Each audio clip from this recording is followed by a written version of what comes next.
What is going on, everybody? So, if you clicked on this video, it's probably because you were intrigued by the title, which at this point in time, I'm tempted to call it DC should have stuck with the New 52. Here's why. I've also thought of calling it I'm missing the New 52. Here's why. Either way, whatever I ended up calling the video, it triggered your interest. So yeah, both are true. I'm missing the New 52 recently, oddly enough, and I'm also kind of sitting here going like, man, like I wish DC would have stuck with it a little bit. Like I kind of am. I find myself thinking like that. Like I kind of wish DC would have stuck with the New 52. I'm gonna get into why, but before I get into why, I gotta kind of like put a disclaimer here at the front of this video. I understand that the New 52 was not perfect. I've done a video about it. It's on the channel. It's a few years old now, but it's called like the New 52 what went wrong or something like that. I talk about the problems in the New 52. I talk about what went wrong, and I just want to like before I go any further in talking about what I'm missing about the New 52 and what's making me kind of wish that they would have stuck with it. I just want to acknowledge that because I know some people will just fucking comment and be like, "Well, actually, the New 52 had all this shit wrong with it." I know all that stuff was there. All right, some of the big ones like costumes, a lot of the costume changes for the New 52 received very mixed reactions. Like some of them were highly praised. Like I think Batman's New 52 costume was thought very highly of, um, especially when it was drawn by Greg Capullo and there were a few other artists. Jim Lee drew it a little too like metallic armory, which he did with everyone, but I think there were more artists that drew that costume well than there were that drew it bad. The big one that I hear most people complain about was Superman. People did not like how Superman of all people was wearing like what looked to be like armor, and then also they did not like the collar on his costume. And then of course you're gonna always have those people that are bitching about like there's no red trunks, like underwear on the outside. Like get over it. It's some old timey crap. It needs to die. It was so it was that, and then just in general, like the whole like armor thing kind of pertained to a lot of characters. Like a lot of characters' costumes were changed to be like armory, and then everyone just had like lining, like just lines, panel lining running through their costume. Green Arrow had it, Flash had it, Superman had it, Batman had it, Deathstroke had it, like everyone had it. So the costume designs were mixed. The reactions to them, the what's the word I'm looking for? Not the reactions. The response to them, you know what I mean, it was mixed reviews on the costume changes. Another big complaint about the New 52 was that it was too edgy. Like they were just trying a little too hard to take these, especially with certain characters more than others. But overall, they were just trying a little too hard and just taking it a little too seriously. Um, I guess I can kind of see that in some areas.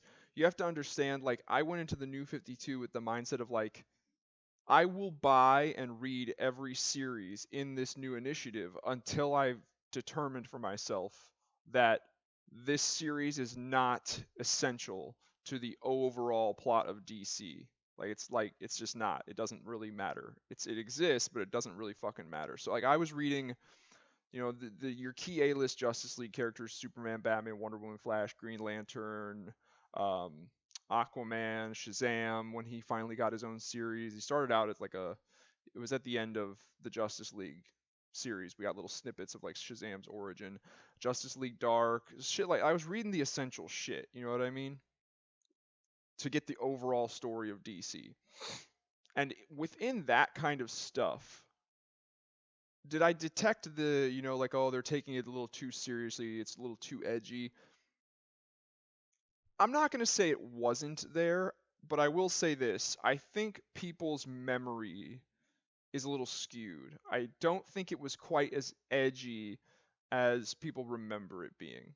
I know that people had a lot of problem with the Teen Titans characters too. Like a lot of them were just like they're called the Teen Titans. So apparently the writers, it was not one of the books that I read. It just wasn't. But apparently the writers just thought, well, they're called the Teen Titans, so I guess just pump them, just like take the teen angst dial and dial it up to 10. Like, so I don't know. Maybe that was a problem. But I think people's memory is a little skewed on that. And then, but even if not, we're going to get to it. And then the other big thing I think kind of like hindered the New 52 was old fans, lifelong DC Comics fans who'd been reading DC Comics for, 20, 30 plus years. They didn't like this continuity shift. They didn't like that pretty much everything except Batman and Green Lantern's backstory had been thrown in the trash. It felt like this 20, 30 plus year investment that they'd made was now just worthless. But it was supposed to be worth it in the end. Like, okay, so we pissed off the old fans. Oh well, because we're going to get new fans. That's the whole reason we're doing this. Well, that was another problem. The new fans didn't stick with it because it was just too much. And we all recognize that now. It was too much. You're publishing 52 comic book series in a month. After the first year, it was 52 series a month. You're not telling these new fans, like I was a comic book aficionado at that point. I was a DC aficionado at that point. I was, like I said, was able to kind of tell, like, okay, this is ramping up to something that's part of a bigger story. That's going to be important later. These new fans that you're trying to get, people who don't normally read comic books, and you're trying to get them to start reading comic books by getting into DC comics. They're buying this stuff, but there's too many series to read. 52 is too many. And then on top of that, the cost is too many to be paying for 52 for a teenager, because that's the target audience these days, like 16 and up. Why? Because 16-year-olds and up meet the two criteria you should be looking for. 16-year-olds typically have their own source of income. 16 and older, they have part-time jobs, and 16-year-olds and older have driver's licenses. They can take themselves to the comic book store.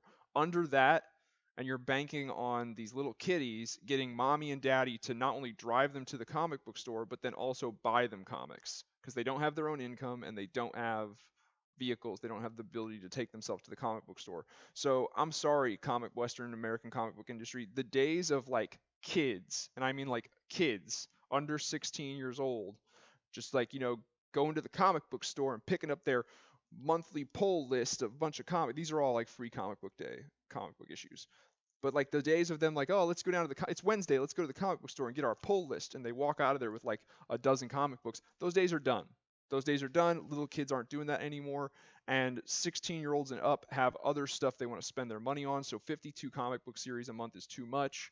It's too expensive. It's too much to read. And DC was not telling them, hey, this is the stuff you need to read. This is just extra fluff. Of course, they're not telling them that, because why would they say, hey, buy this, don't buy this? No, they want you to potentially feel like you need to buy it all. So it was just too much, and that's why the new fans that they were trying to get, they didn't stick with it. So that's all the stuff that was wrong with the New 52, and I acknowledge all of it. But I've been thinking lately, all of those problems could have been fixed without completely scrapping the New 52. Costumes could have been changed. At one point, Superman's costume was slightly changed. Like, he discovered a new superpower, the Super Flare, in which his Kryptonian armor costume was destroyed, and he got a new one. Like, that would have been a perfect opportunity to be like, okay, let's get rid of the collar. People don't like that. Let's make it look more like material, less armor. I think they did make it look more material, less armory, but they kept the collar. I don't know. But the point is, like, costumes can be changed. All right, costumes can be changed. We can dull the edge a little bit. People are like, oh, it's too edgy. We can dial that back. We can show Superman being more of like good old farm boy, truth, justice, and the American way kind of hero that he is. We could take the Teen Titans and make them less teen angst and a little more like Teenage Mutant Ninja Turtles, like fun. Like we can make those changes. And then in terms of the line being overall way too much, you could cancel stuff. Oh, this book's not selling well, and it's not selling, and it's not important to the overall story of DC that we're going for right now. Cancel it. Oh, cancel them all. Like, I would have canceled everything down. I would have been like, tell me what our 12 best-selling and most essential to the story monthly series are. Cancel everything else. Like, leave like a dozen remaining, your essential dozen. Cancel everything else. You can build up more later once you gain more traction and more success with this new generation of fans that you're trying to cultivate. But for now, scale it back.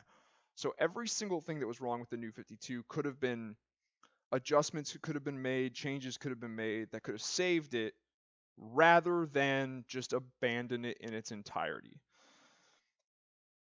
But that leads me to why. Why try to fix it? Why not just why not just abandon it? Why not just give it up? Which is what they ended up doing. Why am I sitting here these days thinking I kind of wish they would have tried to just salvage it? Why am I thinking that? Well, the reason for that is, long story short, modern comics these days are super corny, cheesy, and cringe, especially the dialogue. And they just are. It's not honestly it's I'm going to give you some examples.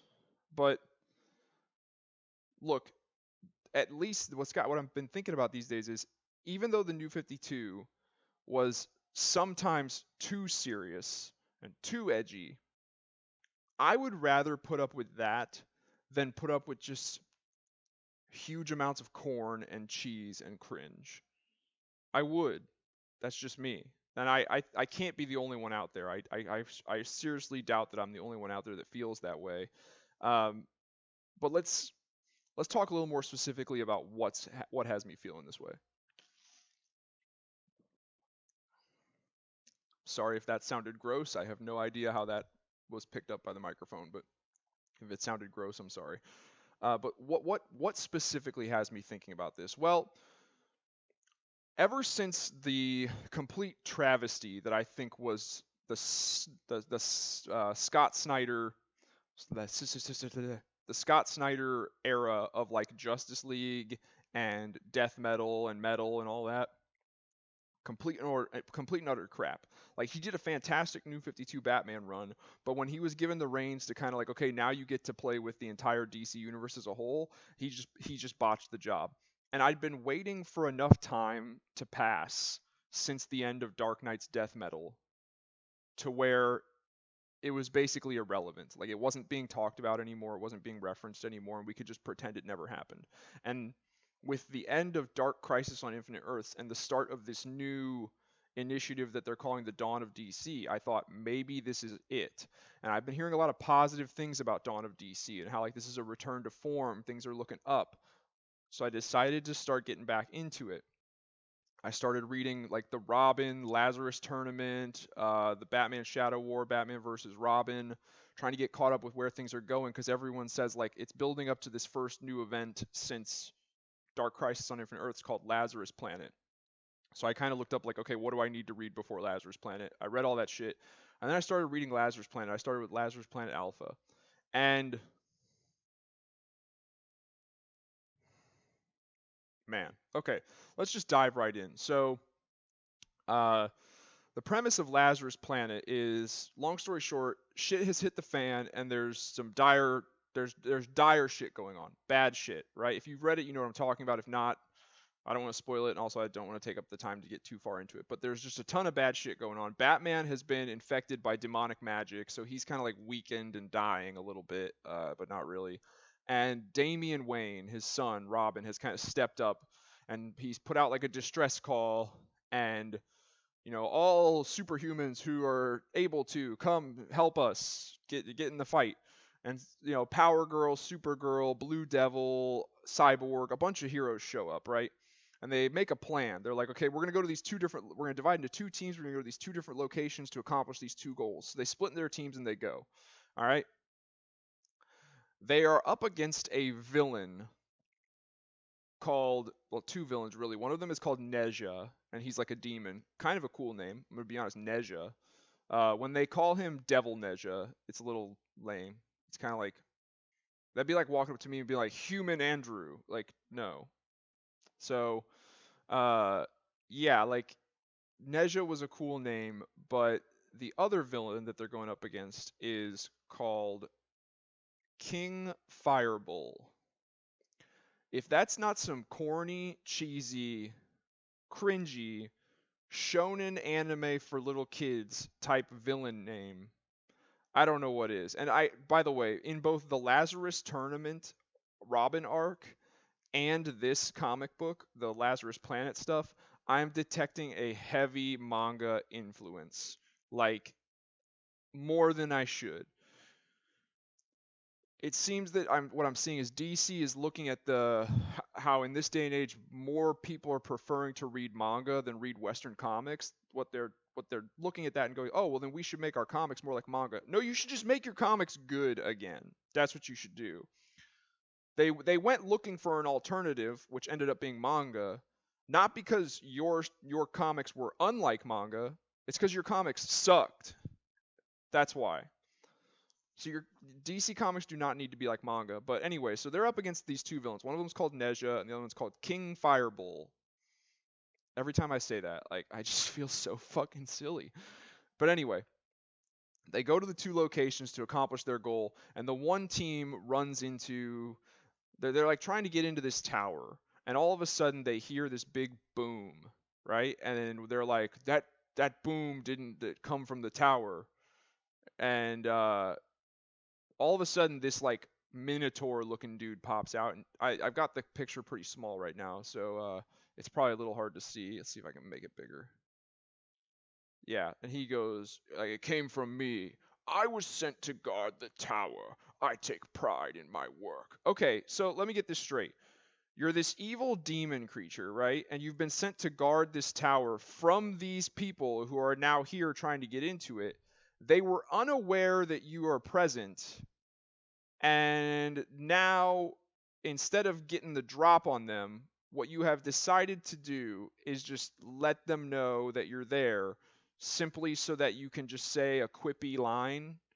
I was sent to guard the tower. I take pride in my work. Like, why didn't you just start trying to kill them? It's just cringy, cheesy, corny dialogue, and it just pains me.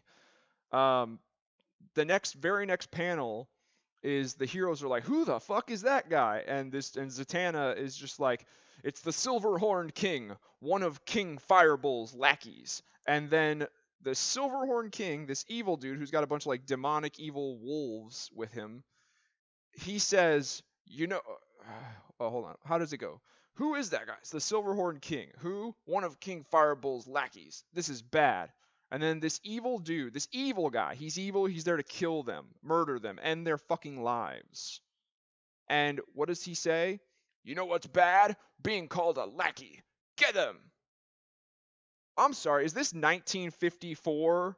Golly gee willikers and all that kind of shit? Like, why are we doing this, like, cringy, witty banter dialogue type shit?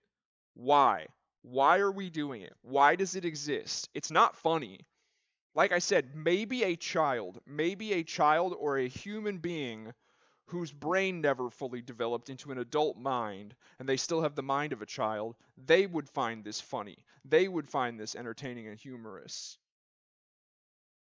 But once again, children are not your target market anymore. So I don't know why it's just bad. It's just, ugh. It's so fucking cringe. It's so fucking cringe. It's so fucking cringe. Oh my god.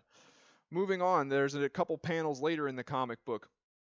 Like I said, Batman is infected with some like demon magic poison or some shit like that. They're not quite. It's very vague.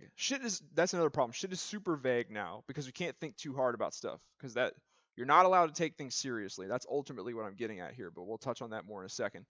Batman, he's like struggling to like walk and keep going. And Supergirl, she's like, he looks rough. What's keeping him standing? His general Batmanness. This is what I'm talking about. It's like I get it that to us, the audience and the readers, we are aware that this stuff and this stuff, it's all a bunch of fictional nonsense. We are aware of that. However, to the characters in this story, this should seem like some real, serious life or death shit. There should not be this like, hey, let's crack jokes and make witty banter kind of vibe going on, because that implies that the characters themselves don't take this seriously. And if they're not taking it seriously, How am I supposed to? That's my question. I don't understand where this, and it's everywhere these days. It's everywhere. So much so. I can come up with more examples. So at the very end of this comic, Damien is in this like secret bunker, Batcave-ish type location, whatever, and all of a sudden he's at this computer. All of a sudden he hears cracoom.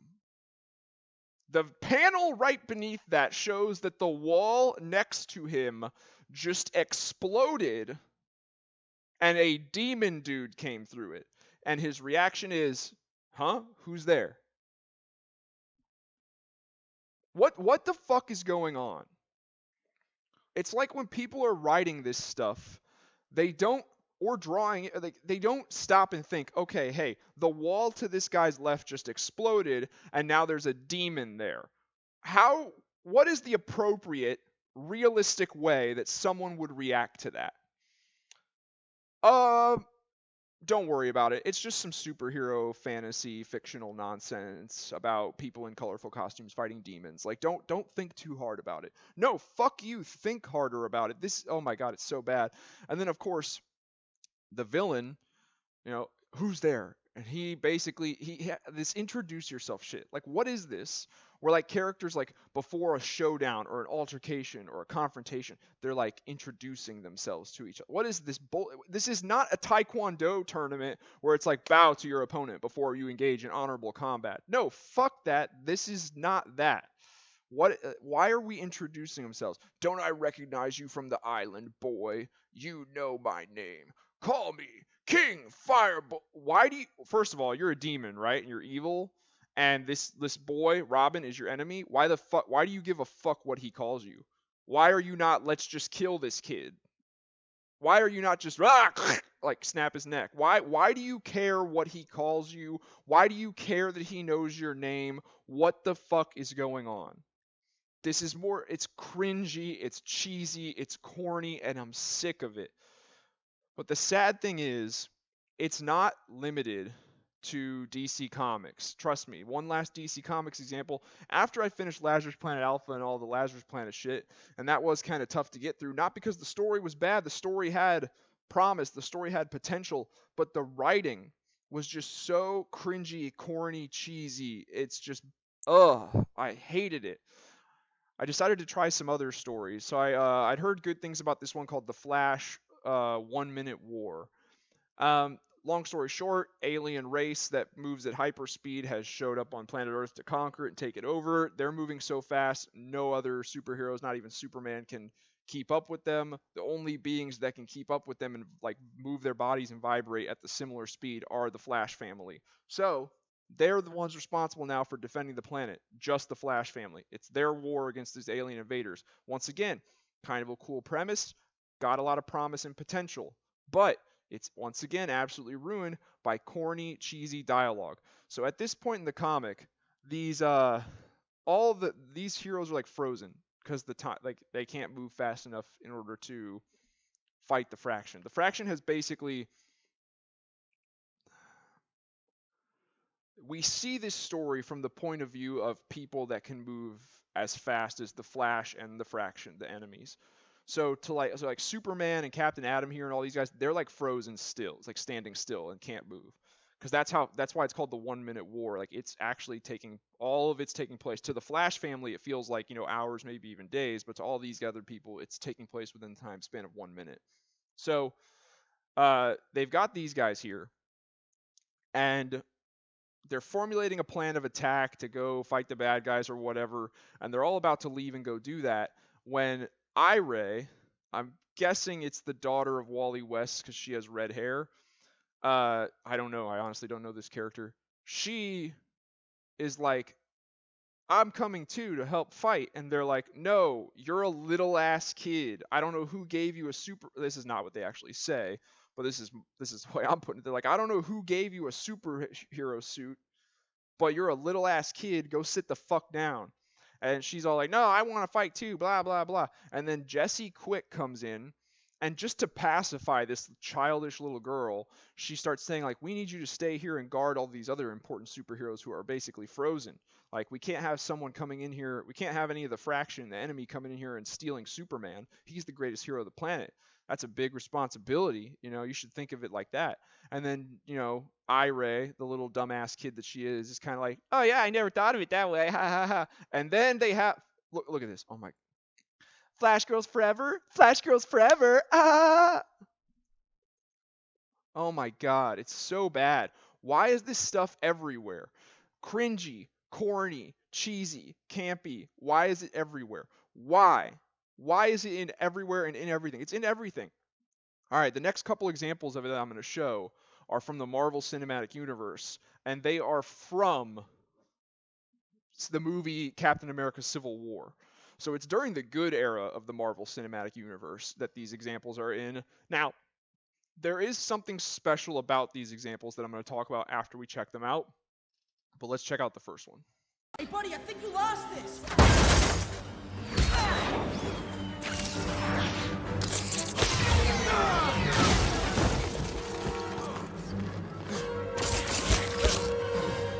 Those wings carbon fiber?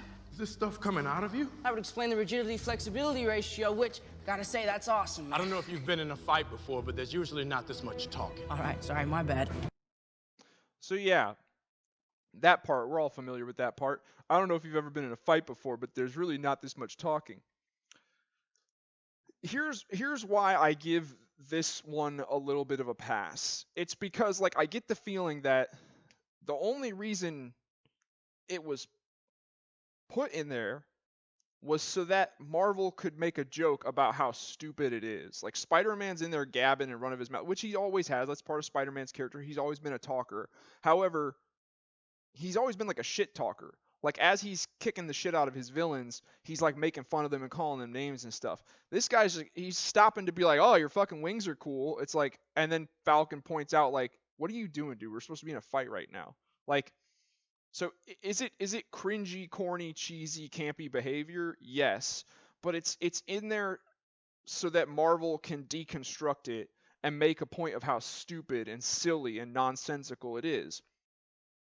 I kind of admire it, however, I for that purpose. However, I don't think that it had the impact that it was meant to have. I think people just laughed at it and went, "Ha, yeah, that stuff is funny. Popcorn, munchy, fucking idiots." Like, I almost would have preferred it just not be there.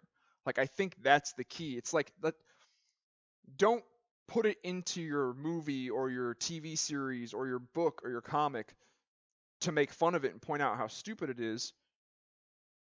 It's stupid, so just don't put it in there at all. Let that be enough. There's one more example, and this one's pretty much the exact same thing that I'm talking about.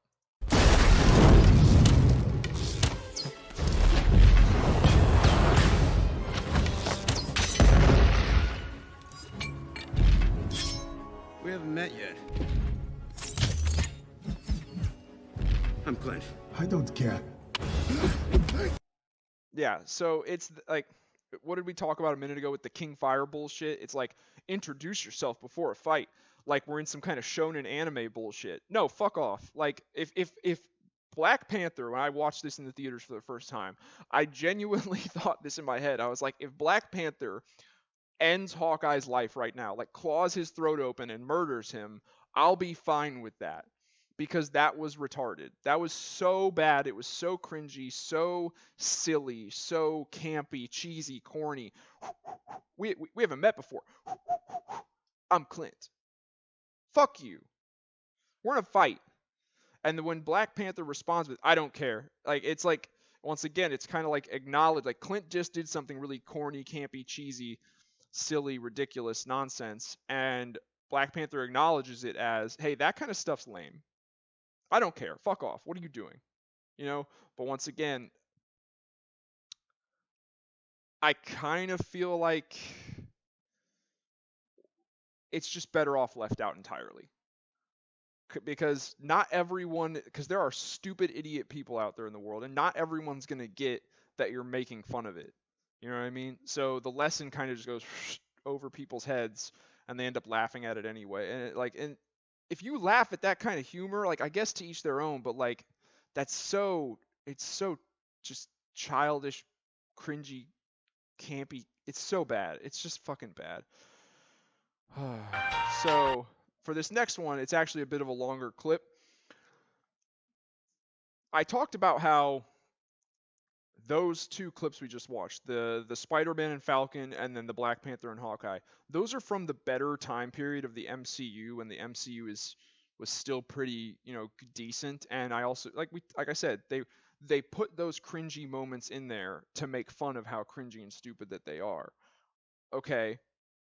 Now we're going to look at some stuff from more modern, updated MCU, and we're going to take a look at after watching this, if you don't believe that this crap, this overall vibe of cringe, camp, cheese, corn is just becoming overly prevalent in entertainment, I don't know how to convince you after watching this. Not everything in this video I agree with, but the majority of it I do. Let's check it out.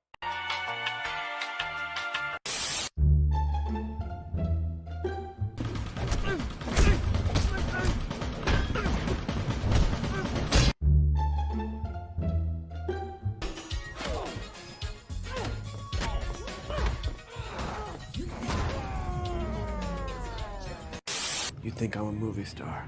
Well, I am. But I am also an Eternal. Comedy. Don't do it! This was fun! No!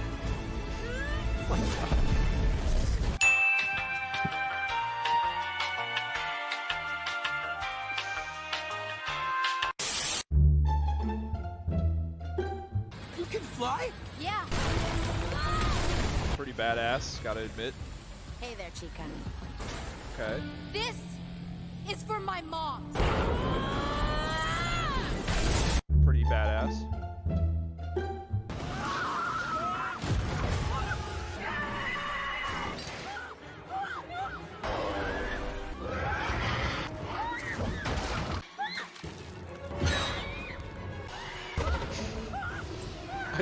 I just read the bottom of this.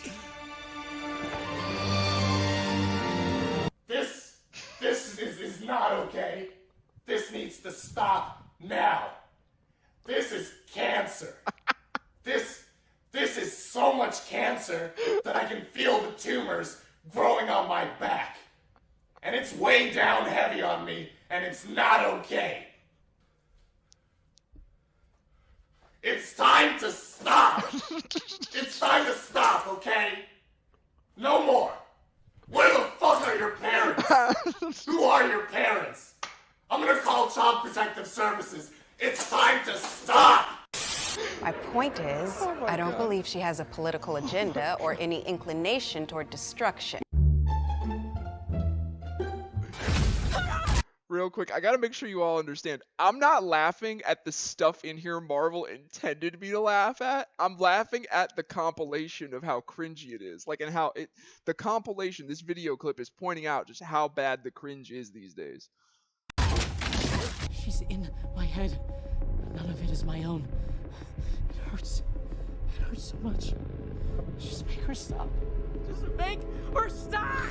It's all Wanda. Monica, she blasted you halfway across New Jersey. And I survived because she chose to protect me. She's holding thousands of people hostage. And it could have been thousands more if she hadn't put up her own quarantine. The girlfriend in question is a shape-shifting light elf from New Asgard. Wow. What the fuck is going Well, to be fair, I thought I was dating Megan the Stallion. I'm sorry, what? Sorry, you thought you were dating Megan the Stallion? What the hell does this have to do with anything? Hold on, I got it. Monica blasted you halfway. Protect me. It could have been thousands more if she hadn't put up. The girlfriend in question is a shape-shifting light elf from New Asgard. Wow, Dennis. Okay, well, to be fair, I thought I was dating Megan the Stallion.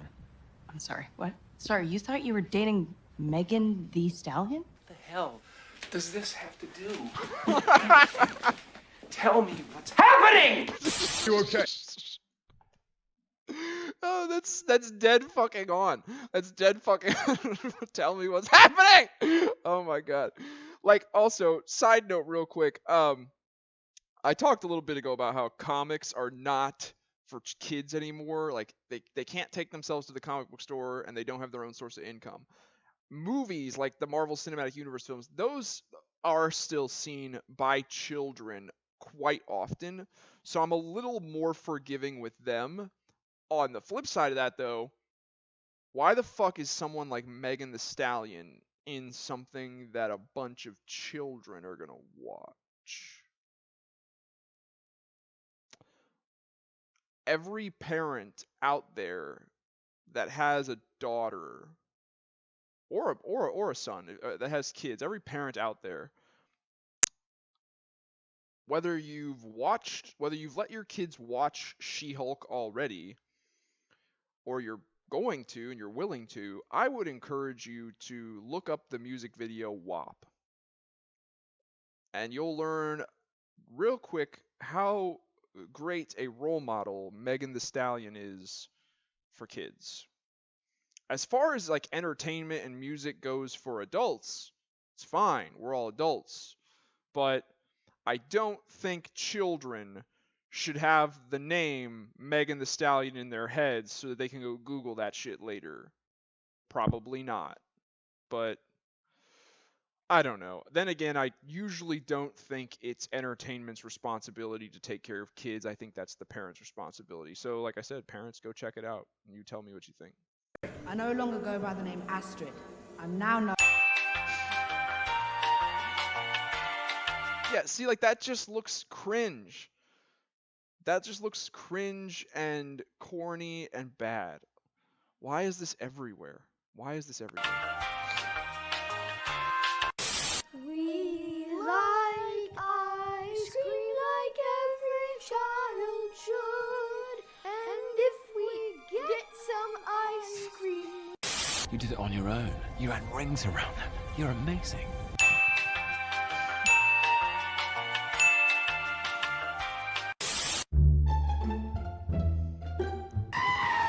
Yeah, that was just annoying as fuck.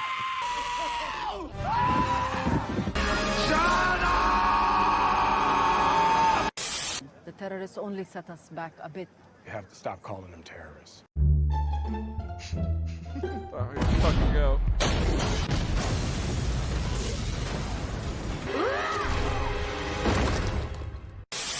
Does he look like a spider? No, more like a man. Climbs walls, shoots webs. Yeah, bingo. Out of his butt?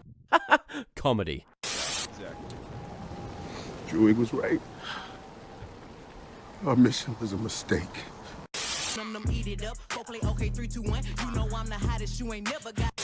I would never hurt anyone. I'm not a monster.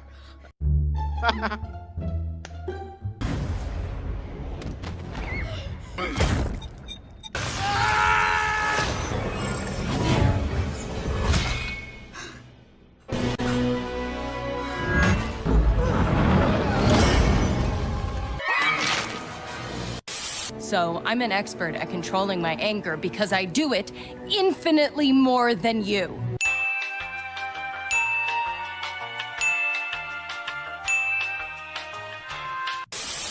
Uh-huh. Thank you,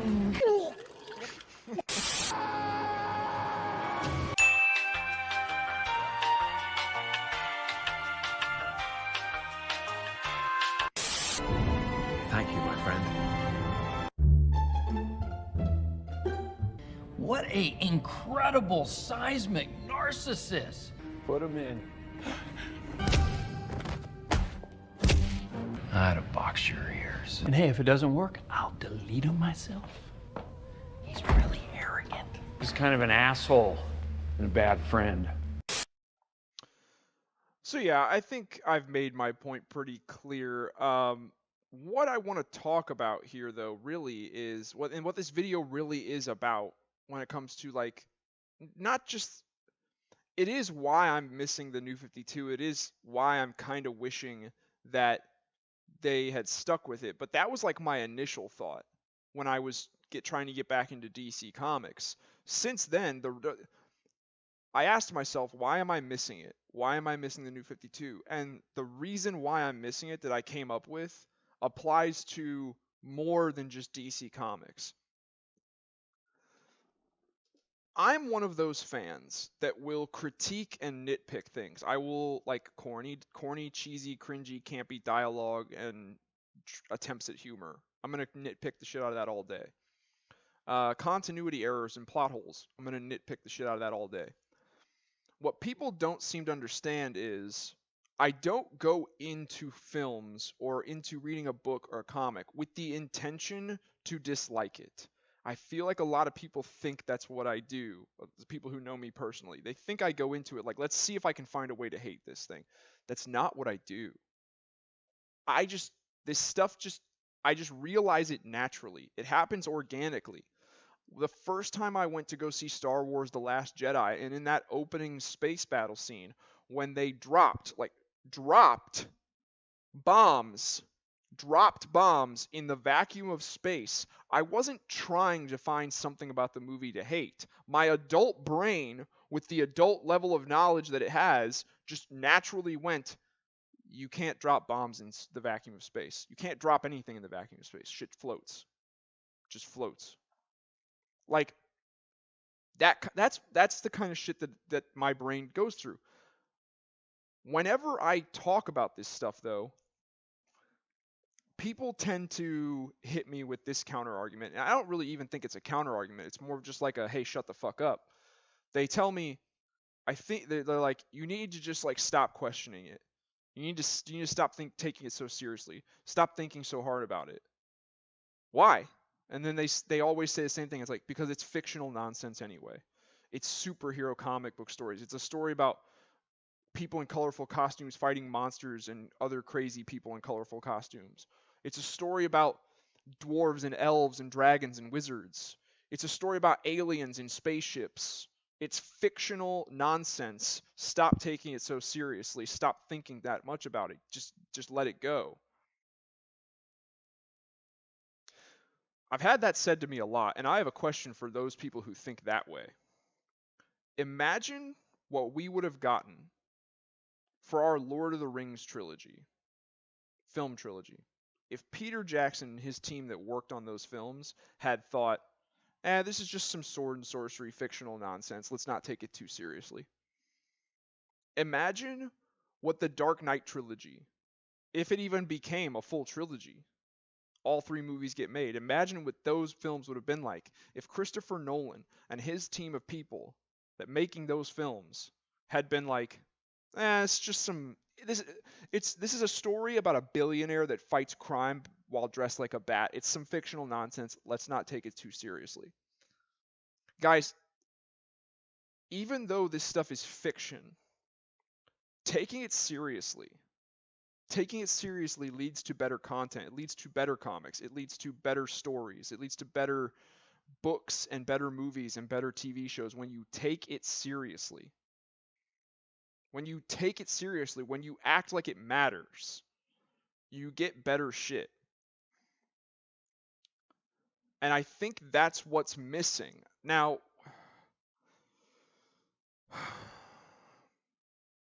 I said it earlier when we were looking at some of the DC Comics panels. There's always going to be comedic relief and humor. All right, but when it becomes too much, when you've crossed a line, is when it starts to feel like the characters themselves don't take what they're doing in the story seriously. Like, if there's an alien invasion going on, lives are at stake. Characters need to think, feel, and behave as they, well, let me put it this way. Characters need to behave and act as though they feel like what they are doing is super serious because lives are on the line. So they can't afford to be corny and cheesy, humorous right now because people and or themselves might die. Like, when you have so much corn and cheese and cringe and camp just baked into everything, it loses this, like, the stakes go down. It's like, what are the stakes here? Like, these characters, these superheroes, these adventurers, these whatever the fuck they are, they don't seem to be too concerned with these dire circumstances that they're in. Does that mean that there really is no threat? Does that mean that everything's going to be okay? If they have enough time to be running around just making, wisecracking, witty banter left and right, does that mean that like this is all just one big joke? Like, how is this seriously? How am I, the audience member, supposed to take this seriously if the characters don't? I guess the answer is, like everyone keeps telling me, as an audience member, as a reader, as a viewer, don't take it seriously. I already established this. We get better content when it's taken seriously. I've got other examples, like comic book examples would be like Watchmen, V for Vendetta, The Dark Knight Returns. Like, I know those are some like really big obvious ones, but those are taken seriously. Like, the writer took those seriously. Well, two of them are Alan Moore, one's Frank Miller. I want to say, generally speaking, the comics of the 2000s, like from 1999 all the way up until like through 2010, I want to say for the most part, those were taken seriously. Like, we got some of the best comic book story arcs from Marvel ever during the 2000s, like House of M, Civil War, a lot of good stuff, tons. DC as well. But yeah, it's just, I'll say it again. When the characters don't take what they're doing seriously and they're just constantly like cracking jokes and making witty banter, it's kind of like, okay, so I guess there's no real stakes here because the characters aren't behaving as though there are. Characters need to feel like what they're doing is super serious and lives are on the line. They need to feel like I can't be cracking jokes right now.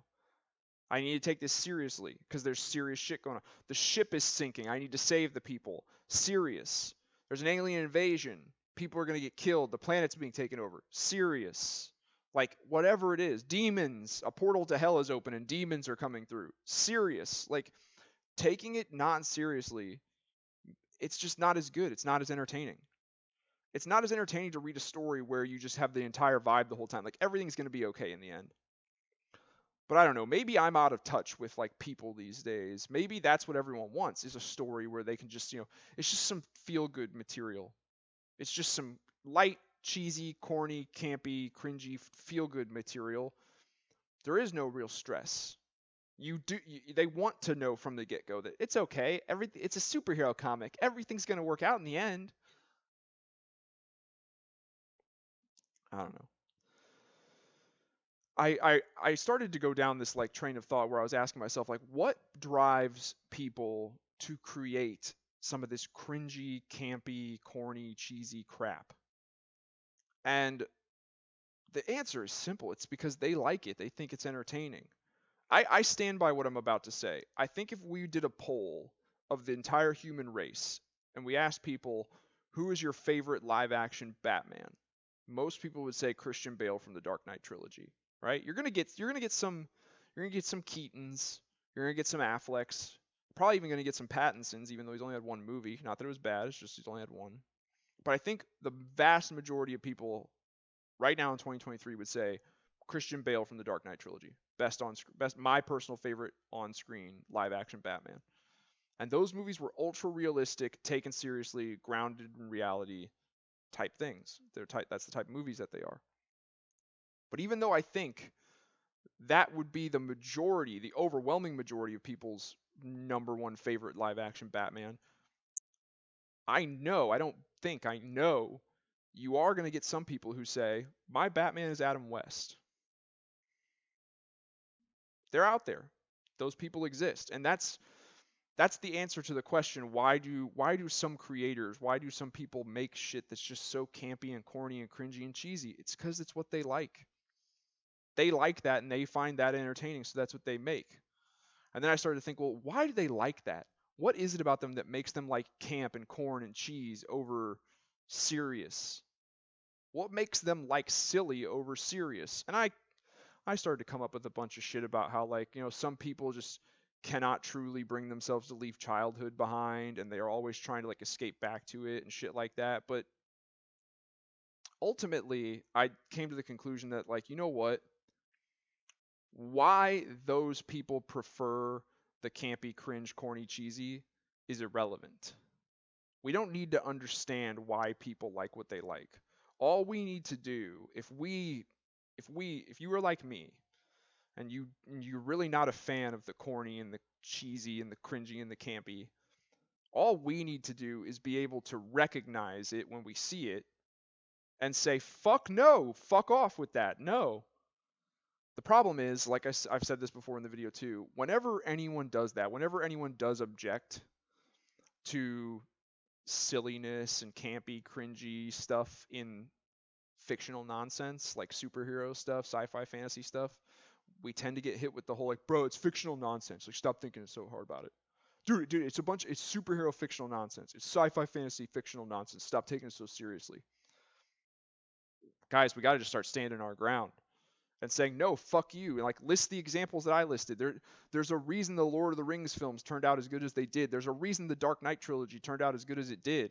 There's a reason that the best content, doesn't matter if it's comic books, video games, movies, TV shows, everything, novels, the reason that the best fictional entertainment out there to experience is the best, the reason it's as good as it is because the creators, the people involved in making it, took it seriously. It wasn't a joke to them.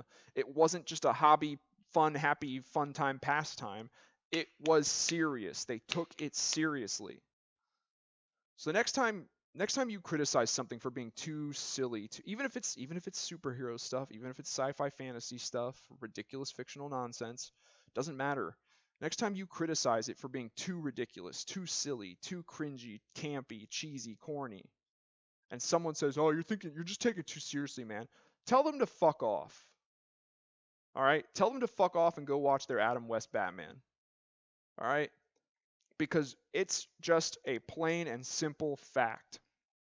We get the best content that pleases and entertains the largest amount of people when the stuff is made by people who take it seriously. So that's my take on that. That's the way I've been feeling about a lot of shit these days. Let me know what you guys think. Get a discussion started. Leave some comments down below. I want to know what you people think about it. Like, basically what I really want to know is, am I the only one out there? Am I not the only one? I guess I'm not, because someone made that MCU cringe compilation. Am I the only one out there who is just completely dissatisfied by the level of cringy, campy, corny cheesiness that's just in everything these days? Everything has to be so lighthearted and so nonsensical and so silly. And if you object to that at all and you want to take things a little more seriously, then you just get yelled at for taking it too serious. Is there anyone else who's fed up with this? Leave some comments down below. Let me know. Get a discussion started. If you like this video, please hit that like bell and the like button. That really helps out the channel. And if you want to help out my channel even more, please check out some of my other videos and subscribe. Other than that, I'll talk to you guys later.